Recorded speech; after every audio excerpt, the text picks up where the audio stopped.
اوس د خدمت کوما او شم په قرار لسا اوس د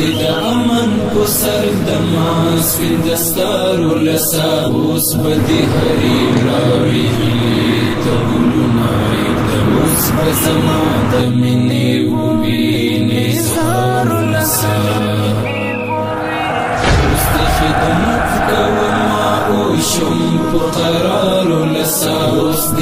امن په سر د ماس په دستار. و یک تشکر خاص از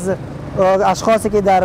مسئولیت ترافیکی را به دوش دارند از بابت از اینکه موانعات را گذاشتند تا اینکه جلوگیری کند از حادثات ترافیکی. و در آخر هم یک تقاضا دارم از شهروندان عزیز که صدای مرا میشنوند، پس ما و شما کوشش کنیم که وقتی که در اشارات ترافیکی را میبینیم یا موانعات را میبینیم پس به آن پایبند باشیم، مطابق قانون رفتار کنیم. و احساس بسیار خوشحالی داریم که امروز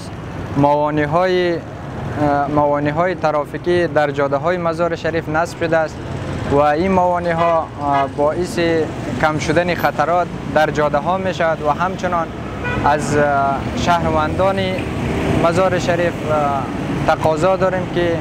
بسیار توجه به اشارات ترافیکی و همچنان با موانع‌های ترافیکی شود که باعث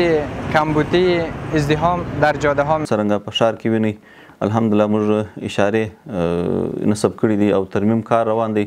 الحمدلله دا مو د خارج څخه خبره کړې لکه څنګه چې په خارج کې څونه سهولت د خلکو دپاره دی دغسې به انشاءالله خپل ولایت چلوونکو ته او خپل د ولایت خلکو ته به انشاءالله سهولت دغسې راوړو.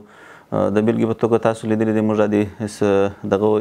نصب کړي دي جادو باندې پر ټولو جادو باندې د سره